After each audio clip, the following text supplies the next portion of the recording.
All right.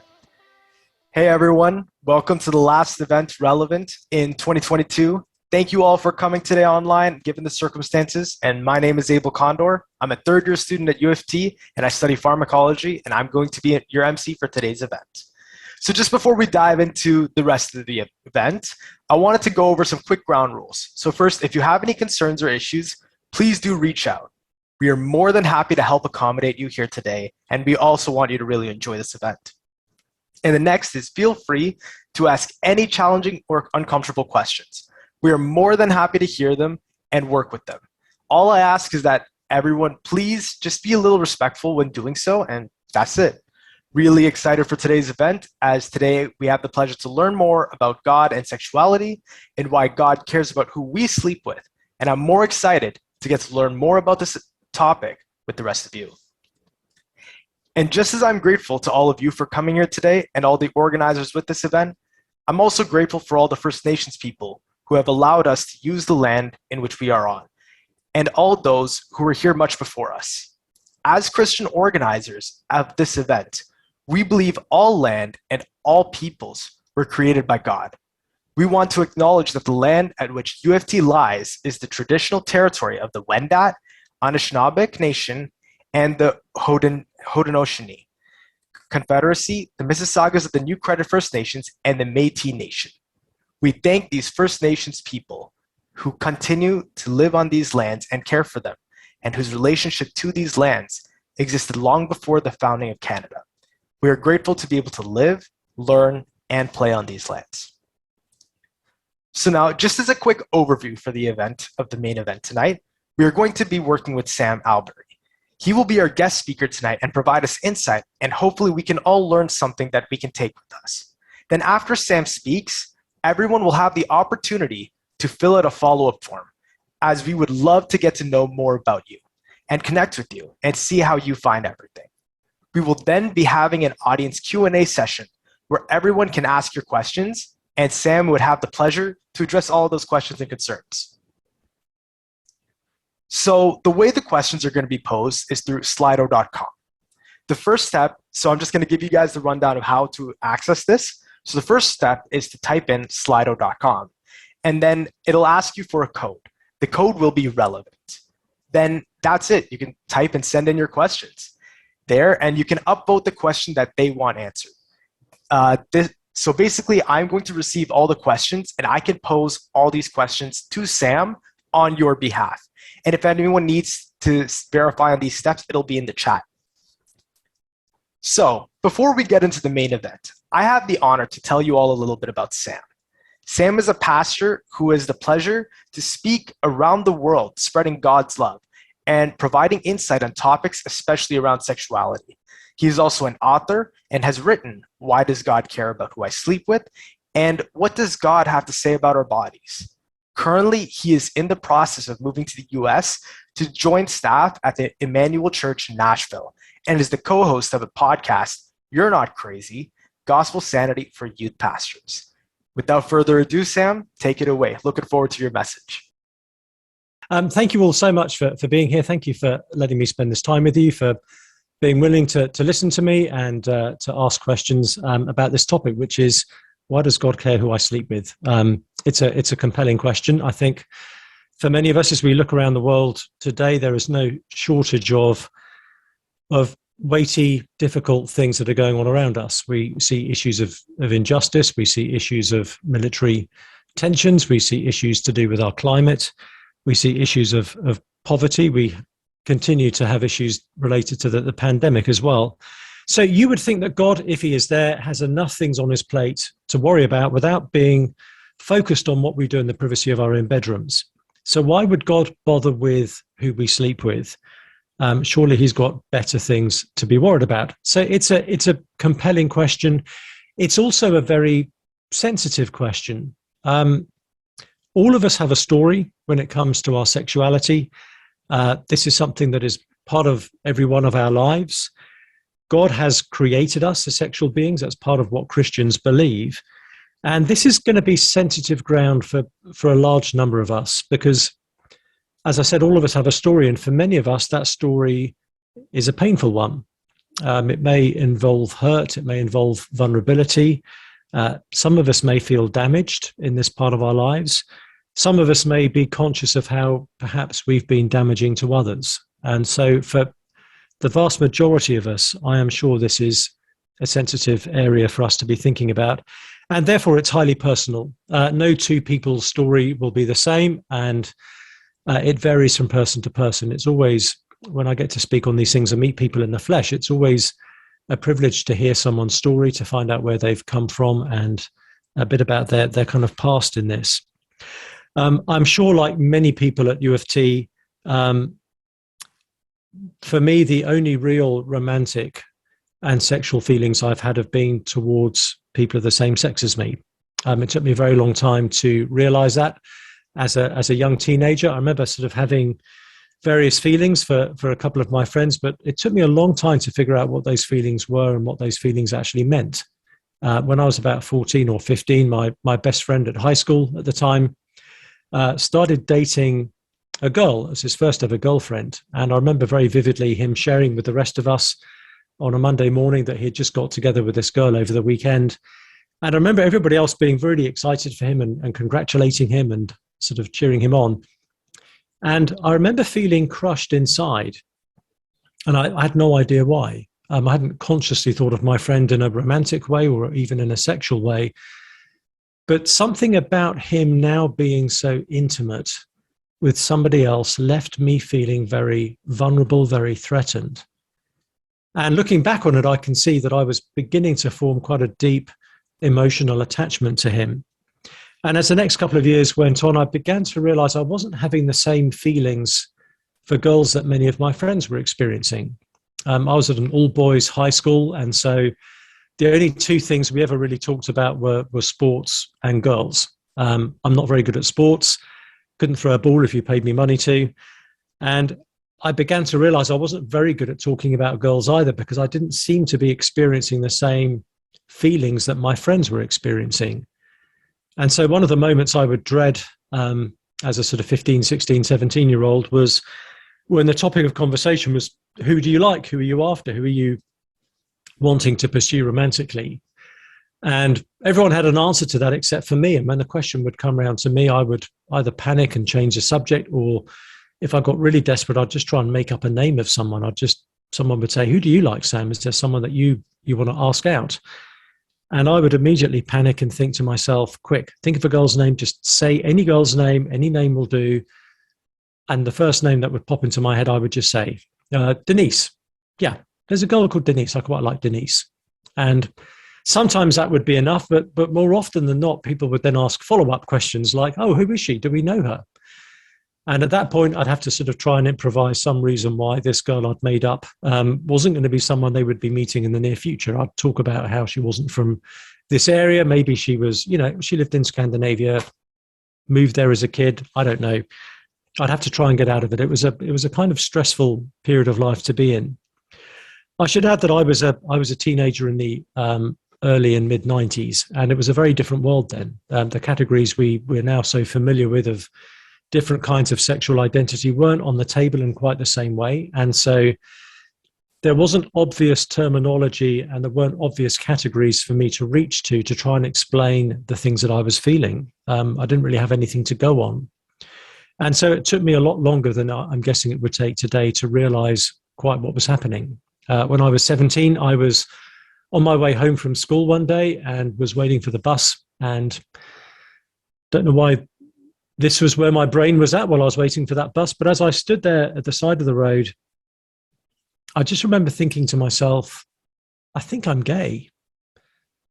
And that was the first time those words had assembled themselves in that order in my head. I just hadn't thought that thought before. But as soon as that thought came to me, I realized, that's what this is. I don't experience romantic feelings towards women, but I am experiencing those feelings towards one or two of the guys that I know. And that began to kind of sink in. I began to absorb that and think, okay, so this is what that is. This is real. This is what's happening. And my next thought was, well, I don't really want any of these people to know about that. It wasn't a culture and a time where those things would have been understood or certainly wouldn't have been affirmed in any way. But I was in the stages of applying to go to university, and I knew that all the universities I was applying to were in other towns and cities, and that each of them had what was then an LGB society. So as I stood there on the bus stop, I remember thinking, okay, I've got a few months of school left, then I'm off to university. Maybe I can begin to run with this kind of stuff when I get to university. I can explore my sexuality. I can look for a relationship, think about trying to meet someone. And then no one at home would need to know, at least not yet. And I remember thinking, I'll just lead a double life for a while. I'll be gay at university and then secret about it when I'm back home. And you could do that in the 90s. We didn't have the internet yet, so it was quite possible to lead a double life. But in between standing at that bus stop and going to university, I ended up becoming a Christian. That was not part of my life plan. That was not the trajectory I was heading on. I hadn't had any faith growing up. I went back and forth as a teenager about whether or not I believed in God. But I did have a couple of good friends who were Christians, and I respected them. I admired them. I didn't know a huge amount about what they believed, but I knew I liked them as people. And they invited me along to their church's youth ministry, and I didn't have a reason not to go. So I went along one week, and I remember hearing an explanation of the message of Jesus that made me realize, okay, I haven't thought about this stuff. What I had imagined to be Christianity growing up was different to what I was actually hearing. The actual message of Jesus was far more compelling, and I've got to say, far more challenging than what I had imagined the message of Jesus to be. I began to realize that Christianity is not about God coming to congratulate good people. It's about God coming to find lost people. And something inside of me began to realize, I think I'm lost. I wasn't thinking that because of what I had just realized about my sexuality. I hadn't even thought about that. I was thinking mainly in terms of the fact that if there's a God out there who really did make me, then I don't know that God. And I sense that I'm probably supposed to, and therefore my not knowing him is probably on me. And therefore I am spiritually lost. And yet here is a message of Christ coming into this world to find people who don't know their creator. So after a few weeks of investigating this, I became a Christian. I'm happy to answer questions about that and how that happened in the Q&A if anyone's interested. But as a new Christian who had only just begun to sort of come to terms with his sexuality, one of the big questions on the top of my mind was, well, what does Jesus have to say about human sexuality? And I had no idea what he would say. I didn't even know if he talked about it, but I thought, okay, this is what I now need to think about. And it might be a surprise to many people that Jesus would have anything to say about human sexuality. Maybe we think of Jesus as being this kind of sexually tolerant person, more interested in ethics and justice than in what we do in the privacy of our bedrooms. There's a kind of common understanding today that Jesus was just kind of neutral when it comes to sexual ethics.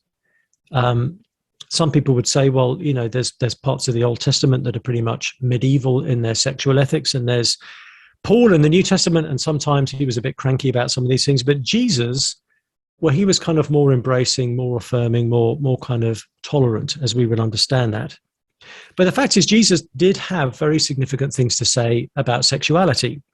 And I want us to think just briefly about one of the things Jesus had to say. I'm going to read out a couple of verses from the Gospel of Matthew. There are 4 Gospels that kind of outline the life and teaching of Jesus. Matthew 5, verses 27 and 28. Let me read these verses to you. Jesus is speaking, and he says, "You have heard that it was said, 'You shall not commit adultery.' But I say to you that everyone who looks at a woman with lustful intent has already committed adultery with her in his heart." So here are 2 things I want us to think about this evening. I want to suggest that there is no one who is more challenging when it comes to human sexuality than Jesus of Nazareth.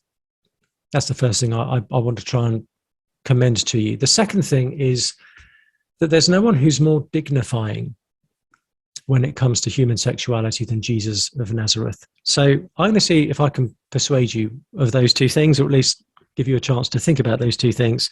So the first one is that there is no one who is more challenging when it comes to human sexuality than Jesus of Nazareth. And challenging, I hope we'll see, for every single one of us, not just for one subset or for one group or for one demographic. This passage I've mentioned is from a section called the Sermon on the Mount. Some of you may be familiar with it. It's a very well-known section of teaching of Jesus. And he says, you've heard that it was said, you shall not commit adultery. Jesus is quoting from one of the 10 commandments in the Jewish scriptures, what Christians call the Old Testament. And he's been going through some of those commandments and showing how they've been either misunderstood or misinterpreted. So he starts with this commandment against adultery, against having any kind of sexual relationship outside of marriage, or where one party is married. So Jesus says, you've heard that it was said, you shall not commit adultery. And Jesus is speaking, we assume, to a group of Jewish men. That seems the most likely scenario. And those men would be thinking, along with Jesus, yeah, we've heard that. We've all been taught that. We all know the scriptures. We have heard that you shall not commit adultery. And I'm sure a lot of the guys Jesus is speaking to would be thinking, yeah, I know that commandment. And actually, yeah, I've been pretty obedient to that commandment. Many of those guys would be thinking, I've never committed adultery. I've never been unfaithful to my own wife. I've never been unfaithful in someone else's marriage. So Jesus says, you've heard that it was said, you shall not commit adultery. But then he says, but I say to you. So he starts to pivot. And I wonder if some of those guys were then thinking, well, I wonder what Jesus is going to do with this commandment. Maybe Jesus is going to loosen up this commandment. Maybe he's going to kind of, make things a little bit more less strict. Maybe Jesus is going to say, you've heard that it was said you shall not commit adultery, but I say to you, you've got to kind of go with your heart on these things. You've got to be true to yourself. And sometimes, sadly, that does mean that we don't remain in the marriages that we thought we would. So maybe they're thinking Jesus is going to make life a bit easier for them. Well, Jesus does start to pivot. He says, but I say to you, and then he continues, I say to you that everyone who looks at a woman with lustful intent has already committed adultery with her in his heart. Again, Jesus is talking to men. He's assuming, therefore, that he's thinking about men looking at women. It would be equally true the other way around, I'm sure. But Jesus is saying something quite radical to these guys. He's saying, actually, what this is about is not just external behavior. It's about our attitude to other people. It's about how we regard other people. Jesus is trying to show them that the point of the commandment in the Old Testament was not just to regulate people's behavior, but to commend a particular attitude that we're to have to one another. And so he says, if you look at someone lustfully, you've already committed adultery in your heart. So he says adultery doesn't just take place in a bedroom. It takes place in our hearts. If I can put it this way, it's not just about what you do with your genitals. It's about what you do with your eyes. Jesus says it's about how you look at someone. It's about what you do with your mind, how you think about someone. And Jesus says if you look at someone lustfully, you're actually going against God's design for our sexuality. Because he's effectively saying you're treating someone else's body, you're treating someone else's sexuality as a commodity, simply as something that exists for your own pleasure and your own gratification and your own consumption. It's something to be taken and consumed, whether physically or mentally. And here's why this matters. Jesus isn't saying, listen, you're breaking some arbitrary rule from thousands of years ago. He's saying you're going against the grain of how God has designed this to work. We tend to think in our own cultural kind of time about sex being a form of self-expression. It's about living out our identity. But in the Bible, interestingly, sex is often meant to be a form of self-giving. It's a means of two people giving themselves at the very deepest level to one another in mutual self-giving. So the Christian author and pastor Tim Keller says that sex is a way of saying to someone that you are giving yourself to them fully exclusively and permanently. Fully, because it's designed to involve the whole of your person. It's meant to involve every aspect of your life. Exclusively, because if you're giving it to that person, you're not meant to be giving it to someone else. And permanently, because there's a deep bond that it's designed to form that is not meant to be undone, at least not without very deep pain. So in the Bible, sex is a form of giving of yourself to someone else in a way that is permanent. There's an old movie called Vanilla Sky. It's an old Tom Cruise movie, which is not one of his better ones, so I'm not recommending you go and see it. But there's a great line in it where Tom Cruise's character has had a one-night stand with Cameron Diaz's character. And a bit later on in the movie, she catches up with him and challenges him on this. And she says to him, when you sleep with someone, your body makes promises even if you don't. When you sleep with someone, your body makes promises even if you don't. That in the Bible is the way sex is designed to work. That is what that commandment in the Old Testament was actually getting at. And so Jesus is deeply challenging all of us. He's saying, listen, that the purpose of the Ten Commandments in the Old Testament wasn't so that good people could feel like they were doing a great job, but he was trying to show that in our hearts, all of us twist God's design for sexuality. We all turn sex into something that we consume. We all are messed up and broken in our hearts, every single one of us. All of us are in the same boat. None of us can look down on somebody else. So Jesus is challenging to all of us, but I want to suggest he's also very dignifying to all of us. We're seeing what Jesus is saying about the person who's doing the looking, but notice what Jesus is saying about the person who's being looked at. Jesus is saying that person has a sexual dignity that is so precious that it mustn't be violated even in the privacy of someone else's mind. We're becoming more and more aware in a post kind of Me Too culture of the harm that is caused by sexual abuse. And I think we need to hear this message of Jesus. Other people matter. It even matters how we think about other people. Even if they never know about how we're thinking about them, Jesus says it matters to him. It matters to God. God cares about who we sleep with because God cares about the people we sleep with. He cares about the people doing the sleeping. He even cares about the people we might think about sleeping with. Ultimately because he cares about us and he cares about our sexuality. So there's a sense in which we have too low a view of sex in our culture. We tend to assume it's just physical. It doesn't really matter. It's just two people and their bodies and some fluids, and that's about it. But actually, Jesus shows, no, it's about far more than that. But there's also a sense in which we sometimes have too high a view of sex. We think, well, it's the way we get to be fulfilled.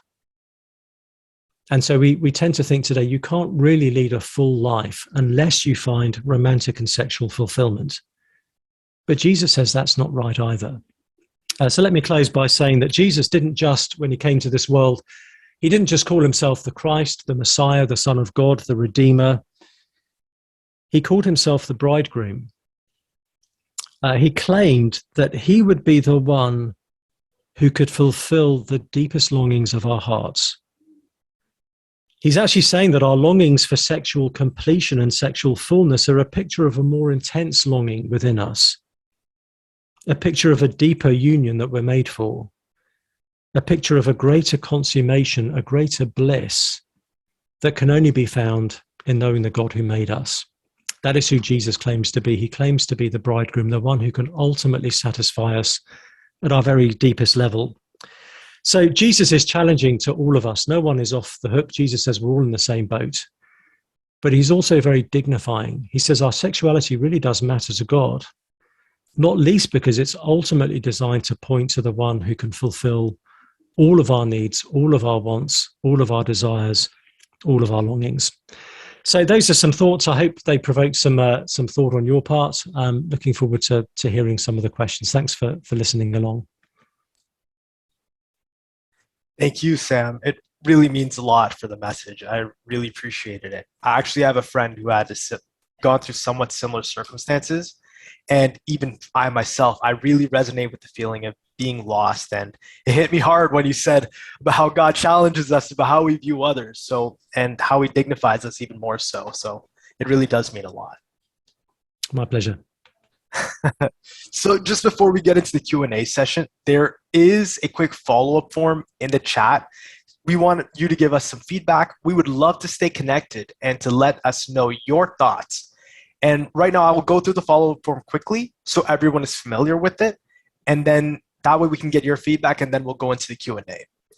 So as I'm going through the follow-up form, it starts with asking what talk or event you attended, and then goes to how you heard about the event. And then it goes to telling you about how you felt the event addressed the subjects at hand. Then we would love to see how you enjoyed the event, your spiritual background, and what, if you are part of any particular group, and what other topics you are interested in, and any comments or feedback that you would have for us to improve as well. And after all that, if you enjoyed this, we would like to keep in touch with you. We would love to keep in touch with you. So let us know when you're free and what you're interested in, so we can have more talks with you and about how to contact you. And yeah, looking forward to keeping in touch with you. All right, so just one last reminder, one last time. If there's any questions, please do it on Slido. I believe the instructions are in the Zoom chat, and the website is slido.com, and the passcode is relevant. All right, so now it's the Q&A session. So I guess I'll just kind of dive right into it. So the first question that I see here is, what convinced you to become a Christian? And did you ever feel hesitant to go to church because of your sexuality? Thank you. Thank you for that thoughtful question. What convinced me to become a Christian was Jesus. I mean, that sounds like perhaps it's a very simplistic answer, but it's a true one. I felt convinced that Jesus was who he claimed to be, and that if Jesus was who he claimed to be, then this is someone I can actually build my entire life upon. So what I began to realize as I started to kind of investigate the Christian faith and the claims of Christ was that he was making some claims about me and my kind of spiritual state, my heart before God. And I remember thinking, if what he's saying is true about me, then my only hope is if what he's saying about himself is true, because he claimed to be the one who could actually die for us, rise again for us, give his life for us, restore us to our Creator. And the fact that he would give up his life for me made me think, actually, I can trust Jesus with every part of my life. I remember thinking that consciously. It was August 1993. So long before many of you were born. Oh dear. But I remember thinking that afternoon, I was sitting in the sun thinking, if Jesus has done that for me, I can trust him with my whole life. I did not know what following Jesus would involve or look like. I just knew that whatever it was, I could trust him. I did feel okay going to church. I didn't feel okay having anyone know about my sexuality. It took me about 7 years actually before I felt I was in a kind of spiritual context where that would be a safe thing to raise. So it's actually quite a long time of keeping that part secret, which was not good. That was not good for my long-term mental health. And part of what I do now is try to help churches create places where it's safe for people to talk about their sexuality, whatever their sexuality might look like. So grateful for that question. Amen. Love the answer. Yeah, that makes perfect sense. Yeah. All right. So the second question is masturbation a sin? That's a great question. So here's the thing. I'm going to pull up a quote I've got on my phone. I found this a while ago by my favorite author, which is C.S. Lewis. So while I'm finding that, let me just say that the Bible doesn't mention it. So I can't say from the Bible that the physical act of masturbation is a sin. But Jesus does say that mentally lusting after other people is a sin. And I don't think I've met anyone yet who could say that they were masturbating without some form of lustful fantasy. But I found this quote by C.S. Lewis, where he says, I won't read all of it because it's kind of long, but this is really interesting. He says, he writes this in a letter to a friend of his. So careful what you write in letters and emails because it may end up in someone's talk one day. He says, for me, the real evil of masturbation would be that it takes an appetite which, in lawful use, leads the individual out of himself to complete and correct his own personality and that of another, and turns it back, sends the man back into the prison of himself, there to keep a harem of imaginary brides. And this harem, once admitted, works against his ever getting out and really uniting with a real woman. So he's talking there about male masturbation, about women. He says, for the harem is always accessible, always subservient, calls for no sacrifices or adjustments, and can be endowed with erotic and psychological attractions which no real woman can rival. And he goes on and talks about how it's a sin not just against the women we're thinking about, but a sin against our own imagination. What I love about that is Lewis is picking up on this idea that in its rightful context, sex is meant to be a way of being drawn out of ourselves. It's a way of, as I was saying earlier, giving yourself to another person. The biblical language in the New Testament is actually would have been very radical for the ancient world. Paul in 1 Corinthians chapter 7 talks about how the husband and the wife are to give their body to the other. There's a kind of a mutual self-giving here. And the trouble with masturbation is it's a reversal of that. It's all about turning within and thinking of images that you can take rather than actually giving yourself to another real human being, rather than just to something in your imagination. So that would be my thoughts on that. Thanks for asking. That makes sense. That hits. All right. The next question is, have you heard of the C4 bill that was passed recently? And if yes, what are your thoughts about it? So I do have some background for the C4 bill. If you don't, do you know? Is this the conversion therapy one? Yes, it is the conversion therapy. So I've heard of the bill. I don't know much about the precise contents of it, other than it's an attempt to outlaw conversion therapy. If you want, I got a description for you right here. So basically, sure. The bill C4 proposes to outright prohibit both adults and children from being subjected to harmful conversion therapy practices. And a concern among some is that it can be taken too far to even prohibit love counseling of those who are struggling with their sexual identity or gender identity in a Christian or even in any other religious context. So that's like the premise. Yeah, there have been similar bills. Actually, I think there's one that's being debated in the UK at the moment, which is where I'm from. My thoughts on that are I am no supporter of conversion therapy. I've met many people who've gone through some form of conversion therapy, either because they were made to by their parents when they were younger, or because they had been told by some Christian leader that it's something they should do later on in life. I've yet to encounter an instance of it that I think would be commendable. It tends to, well, I can go into my reasons for not liking it another time. I'm not generally a fan of outlawing forms of therapy that adults might choose to have. I can understand wanting to restrict what a child can be made to do, but I'm hesitant to ban a form of therapy, even if I don't like it, for adults, simply because I tend to think adults should be free to choose what they want to be able to do. Here's an interesting thought experiment, and it's based on a couple of things people who I know have gone through.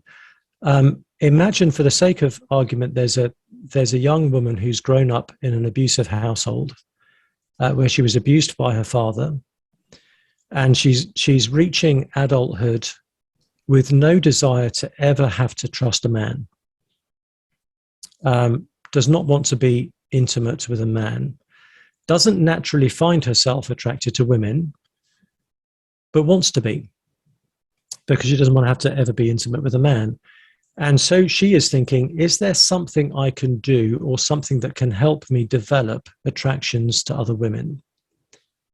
And my question to my secular friends would be, do you think she should be free to pursue some form of, if there's some form of therapy or counseling or something that could do that, should she be free to pursue that?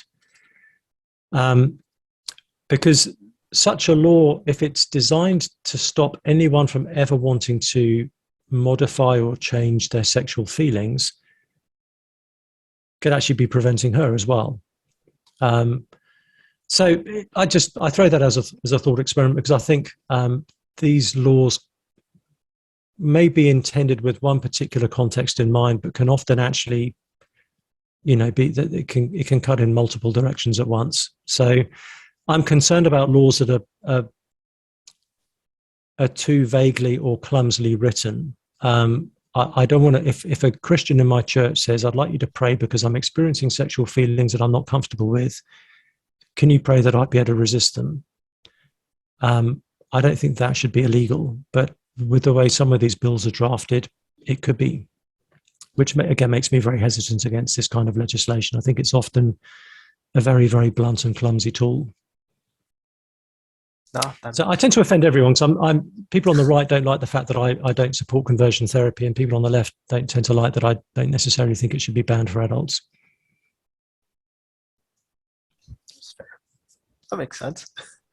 The next question then is, if sex is good, how is it fair that some people that are born within the LGBTQ community and that God commands them to not have sex? That's a very good question, and that question applies to me as a follower of Jesus. My understanding of what Jesus requires of me is that I abstain from sexual behavior if it's with other men. I'm free within marriage to have sex with a woman, but that's not something I've particularly found a desire for. So I don't feel that that's unfair. I do see, in its right context, saying sex being a good gift of God. It was his idea. It wasn't something that we found out about behind his back. But there are many other good things as well. Not every one of us gets to experience every good gift God has to give. And I don't get to experience that particular gift, but there are other things I do get to experience actually through not experiencing that good gift. So I don't feel like I've been shortchanged, because I don't believe sex to be something that is so fundamental to human flourishing that to be without it is in some way to be, critically kind of missing out on something. We can live without sex. We're not designed to live without intimacy. And the Bible has a much broader way of understanding intimacy than we tend to in our culture today. We are meant to be known. We're meant to be loved. And the Bible shows us actually quite a range of ways in which we can experience intimacy, some of which can be through sexual intimacy, but many of which might have nothing to do with sex.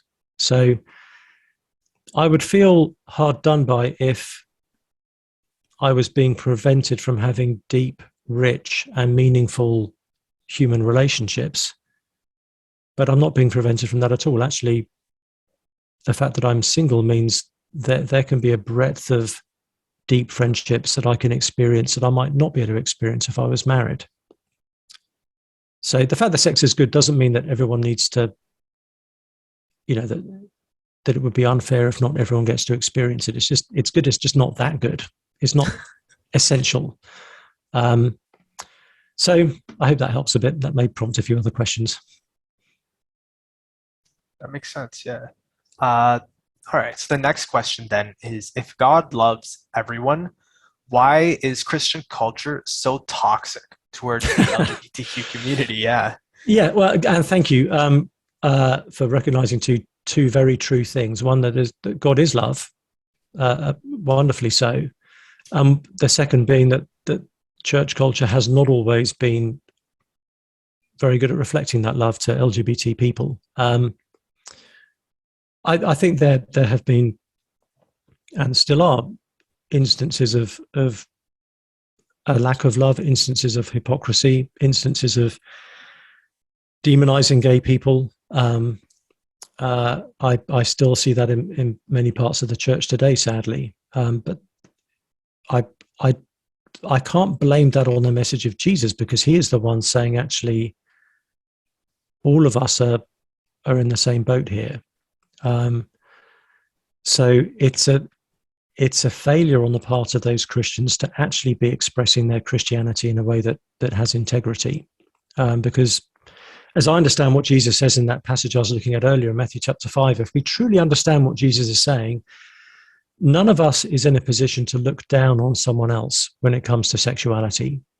All of us should be feeling humbled and convicted by what Jesus is saying. He's saying all of us need his grace and all of us need his forgiveness. And I often say, if there's no hope for gay people, there's no hope for anyone. So for the church to look down on one particular demographic actually is a sign that the church at that point isn't really understanding the message of Jesus. Now, that said, Jesus does challenge everyone on this. And so everyone is going to find what Jesus teaches about sexuality to be uncomfortable and to be challenging, even to be painful. But that will be the case for all of us if we really do understand what he's saying. But there can be times when people experience that discomfort, and it can be very easy to then say, well, I've been hurt by Christianity, therefore it's a bad thing. When the church hurts people, it is a bad thing. When Jesus' words challenge us, that's actually what we need, because his words can cut, but they cut in the way a surgeon's knife cuts. They cut us to actually heal us and to help us. So I'm not denying that Jesus himself is very, very challenging, and I can say more about what that can look like a bit later on. But when the church is at its best, when the church is most embodying the message of Jesus, every kind of sexually broken person should feel safe, because actually we're all in good company. The pastor of my own church once began a sermon by saying, your pastor is a sexual sinner. He said, I'm not cheating on my wife. He said, I'm not looking at porn. But if you knew some of the thoughts that went through my mind, I don't think you'd want to be my friend. Now, he's understanding what Jesus is saying in Matthew 5, and he's expressing that understanding in a way actually that I think makes it safer for other people to say, hey, this is what I'm dealing with. And I think that's what the church should be doing. That's fair. Yeah, that makes sense. Yeah. Yeah. The next question is, what does the term lust in the Bible represent or mean? Oh, thank you. That's a really important question. I kind of try to paraphrase it earlier by talking about how it turns someone else's sexuality into a commodity, into a consumable. And I get that because there are parts of the Bible where lust is kind of equated with greed and idolatry. So it's a way of turning something simply into a way of fulfilling our appetites. Food is a good thing. Gluttony is a bad thing. Sex is a good thing. Lust is a bad thing. And in both cases, it's taking the good thing and simply making it a matter of, I need to be satisfied, so I'm going to take what is going to satisfy me. And it doesn't then dignify the thing that is being taken.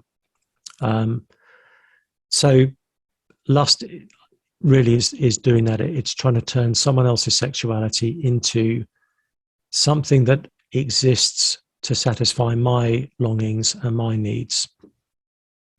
Which even within marriage, again, the Christianity has quite a radical view of this, because I'm going to read to you some verses from 1 Corinthians 7. I mentioned them earlier, but these would have been astonishing in the first century Roman world. If I can find them somewhere around here.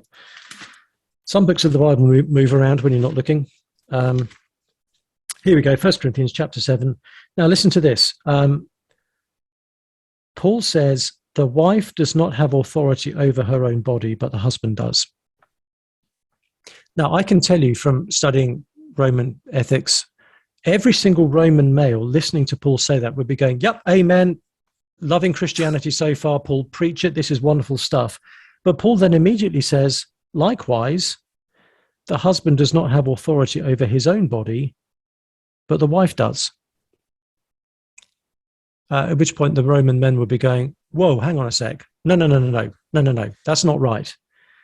And Paul then says, do not deprive one another. So he's not saying you should be taking your spouse, to feel sexually fulfilled. He's saying to both parties, you need to be giving yourself to your spouse not taking your spouse for yourself. So again, the focus is on self-giving, not on taking of the other person, if that makes sense.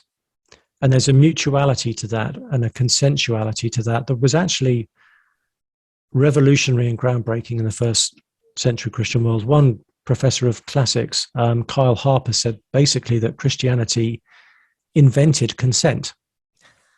That was not an intuitive concept in the first century Roman world, but we can talk more about that later on. That makes sense. Yeah. Yeah. Okay.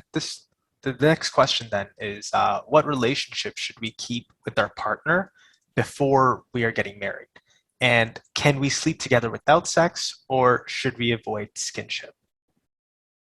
Skinship. Was that last? Yeah, I've not seen that word before. That's neither have I. I'm assuming it's just like skin on skin, like that type of. No, I've never heard that being expressed that way. So basically the implication of what sex is for in the Bible is why it needs to be within the covenant of marriage, because it's actually meant to be a way of giving yourself completely and fully and exclusively to another person. And so it's meant to be a form of lifelong unity, which is why it's meant to express and deepen the vows of marriage. So that's why in the Bible, sex outside of marriage is seen as being immoral, because it's trying to have a form of union in one area of life without having all the other forms of union that form of union is meant to go along with. It's withholding your life whilst trying to have sexual union. So it's actually a form of depriving someone of the full union of your whole life that they deserve. So that's why sex is meant to be within marriage. It's probably unwise to physically sleep with someone if you're not intending to have sex with them. Sharing a bed is probably, unless you've got Herculean self-control, that's probably not a wise thing if you're wanting to avoid any kind of sexual activity. It's not, I guess it's not impossible, but it's probably not advisable. That makes sense. Yeah, no, that adds up. Yes, the next question then is how to deal with sexual desires when you're not married. Yep, good question. And even when you are, because being married doesn't suddenly mean all of your sexual desires are kind of appropriate and healthy. And again, this is where the teaching of Jesus, again, he puts all of us in the same boat here. He's saying all of us are going to have sexual desires that we're going to need to say no to if we're going to follow him. And one of the key things in the Christian life is it's very hard to say no to something if you're not saying yes to something else. So you've actually got to want something more than the sin that you're tempted by. If you're simply just trying to say no to something, that's actually quite hard to do. And for me, it took me a long time to learn this lesson in the Christian life. The key is I've got to love Jesus more than I love any particular sin. That's ultimately going to be what's going to give me power over that sin, is by loving something else even more, rather than by trying to switch off a particular desire.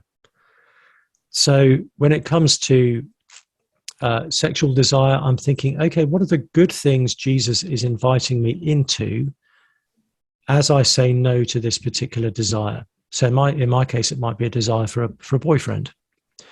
Well, what is Jesus inviting me to say yes to when I say no to that? He is inviting me to say yes to very deep friendships. He's inviting me to say yes to actually intimacy with him. He's saying no to a boyfriend, but he's saying yes to me having a bridegroom. And again, I've got to feel that the intimacy he's inviting me into in himself is deeper and greater and richer than the alternatives that I might be tempted to look for in a boyfriend. And I can tell you this: one day I'm going to see Jesus face to face. I will look him in the eye, and I'm saying this to myself because I need to hear this message every day. When I look Jesus in the eye one day, I promise you what won't come to mind. I'm not going to be thinking, I wish I'd had some boyfriends. I know that when I see Jesus in the eye, every moment of resisting sin will seem so obviously worth it. And every moment of giving into sin will feel as though it was such a ridiculous and foolish thing to do. Now, all of us do sin. No Christian is perfect. And that's why I love the Christian message, because Jesus is good news for sexual failures. He's good news for sexual sinners, and every single one of us is. And so he's coming actually to help us find healing and wholeness and health in this area of life. That makes sense. The next question then is, does Jesus fight sexual temptation in the Bible? We know that Jesus was tested and tempted. The book of Hebrews says that Jesus was tested in every way. I don't think that has to mean that Jesus experienced every single, visceral form of temptation that every single human being has ever, I don't think Jesus was tempted to stay up till 4 a.m. playing video games. I don't think Jesus was tempted to be a lesbian. There's certain things I don't think he necessarily enters into the full experience of every single one of us exhaustively. But it does mean he knew enough about the frailties of life in this world as a human being. He experienced temptation to the extent that he is actually able to sympathize with every single one of us. Tested in every way. He was, we're told in Hebrews 4, he is one who in every respect has been tempted as we are, yet without sin.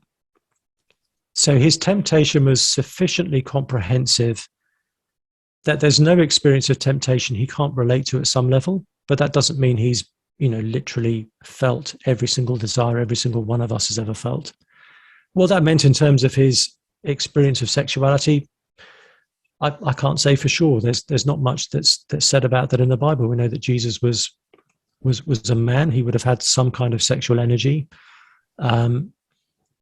What that meant in terms of his experiences, we're not told, and it's probably not helpful to speculate. But I do know that he's not unable to relate to us in whatever our struggles are. That makes sense. Yeah. Next question then is, what do you think about children being raised by same-sex couples? Yeah, that's a big question. So I think a few things all at the same time. And again, some of this will be difficult for different groups of people to hear. And I appreciate that. I'm not expecting everyone to agree with me on this. On the one hand, God's design is for us to have a mother and a father. That's the kind of biblical blueprint and pattern for family life. We also know that in a complicated and broken world, that is not going to be what everyone is able to experience. And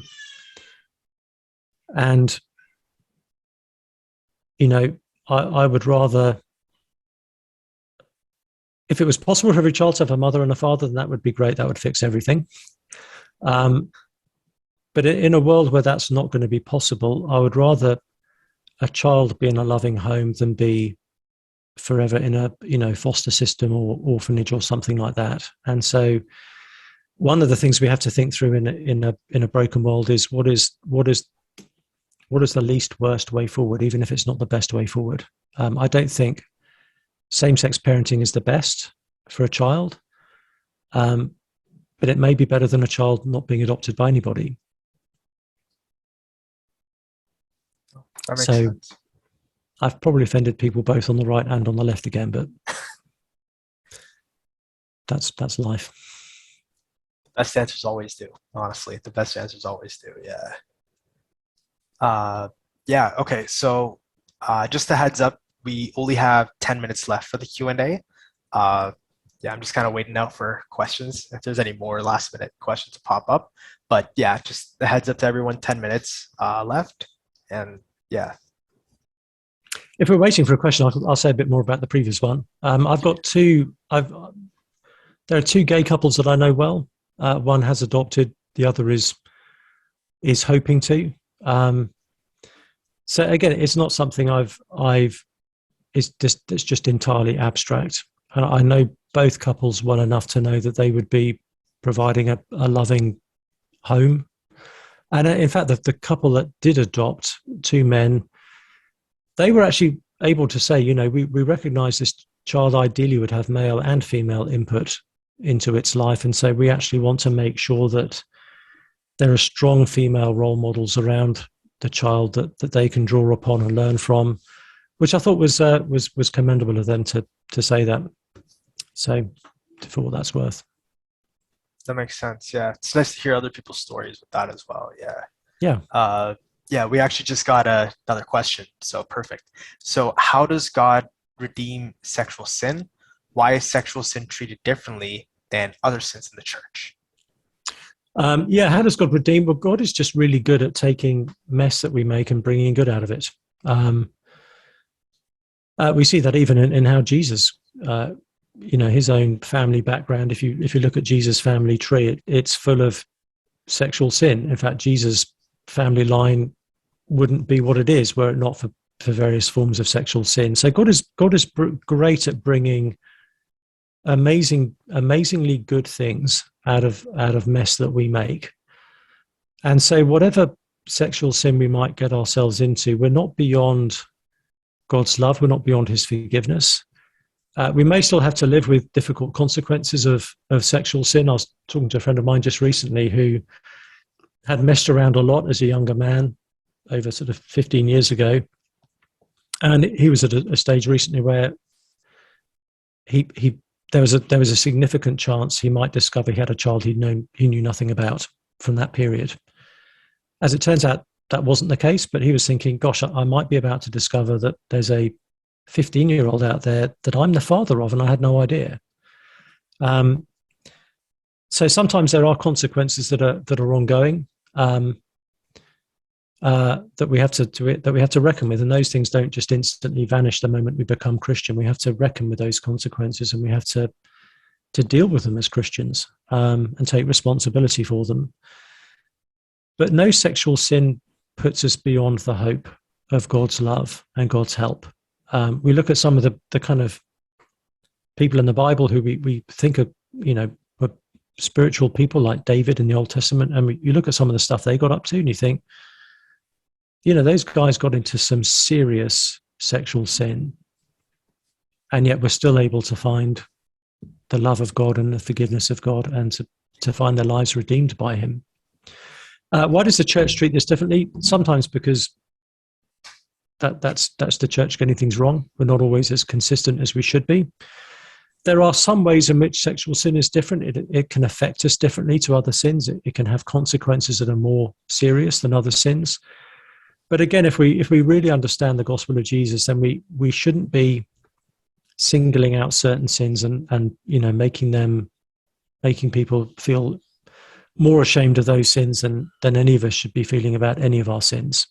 So we've got to be a bit more consistent on this than we sometimes are.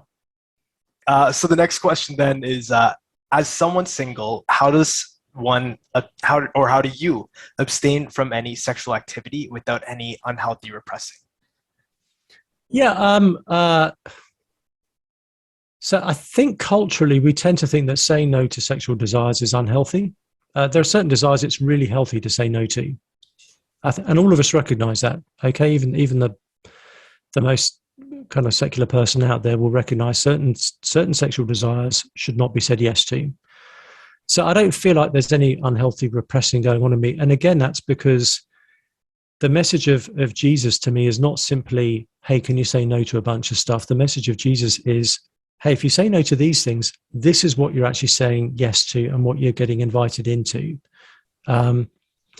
So one of the ways I say no to sexual sin is by saying yes to healthy forms of deep intimacy, by building healthy friendships. That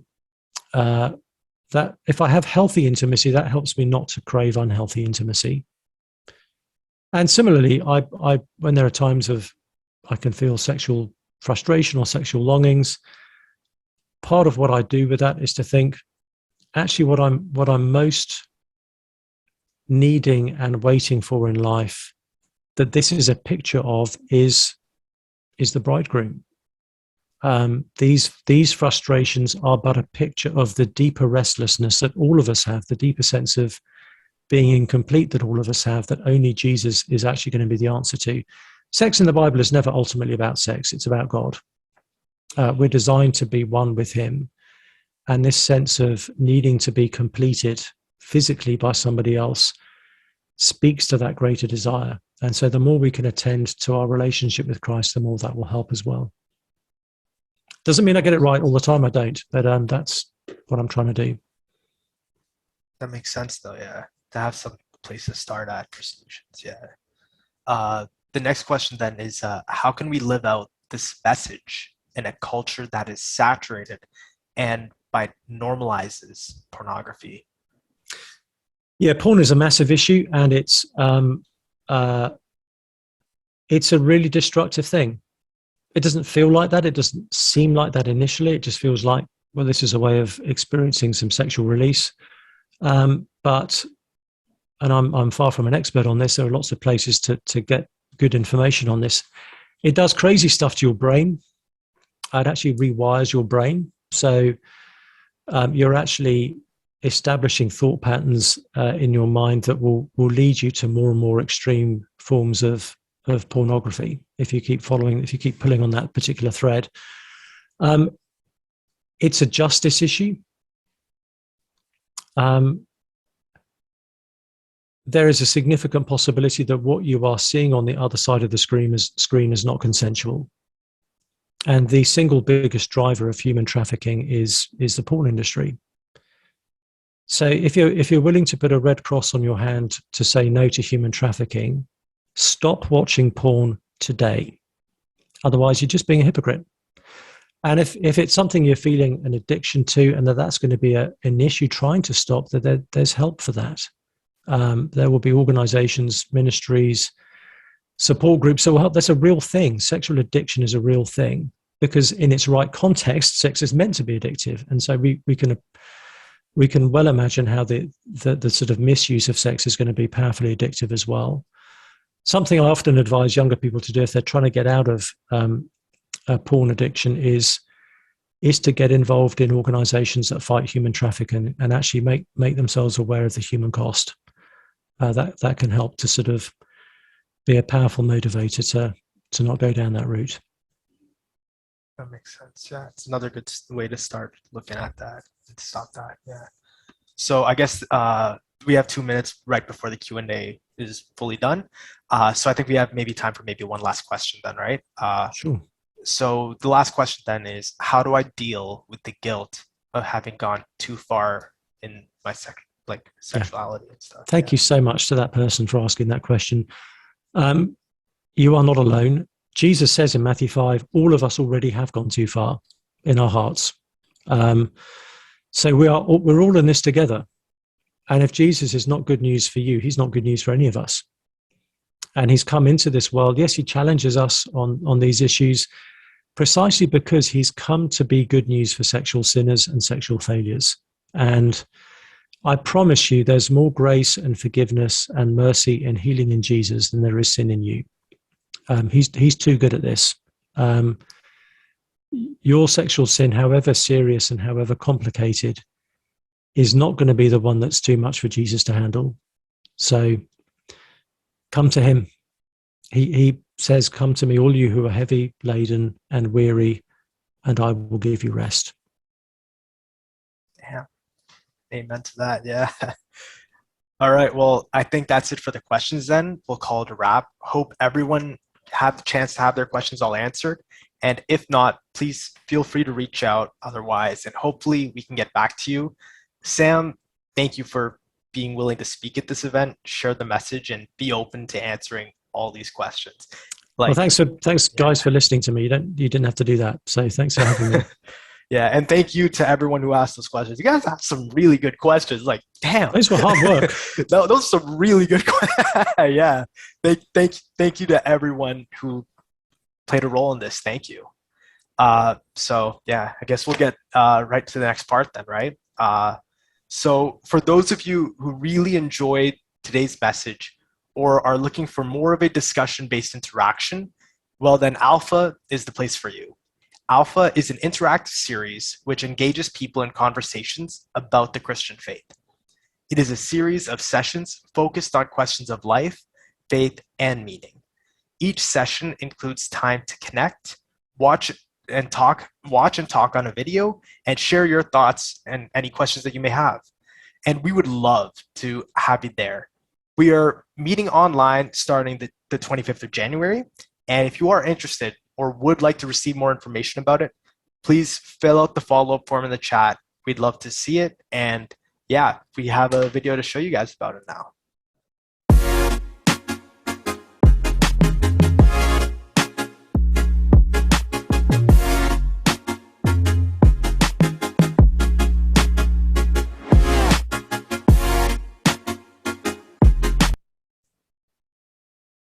Yeah, there you have it. So now just, so if you guys would have any time and would like to gather for an informal discussion where you can pose any questions that you may have now, or have a discussion, or even just meet new people and unwind a little, the link for the post talk will be in the chat. And if you didn't have the chance to have any questions, please do come for the post talk. We would still love to see you there and love to have you there. Now, just to close off for the night, Sam, you did an amazing job. And we're just so grateful to have you here again once more today to speak. And thank you for all those who came to attend the event. If you are coming to the postdoc discussion, then I will be seeing you again hopefully shortly. And I really hope you all enjoyed today. Enjoyed the past week and hope to see you all again soon. Best of luck for everything. Thank you all for coming.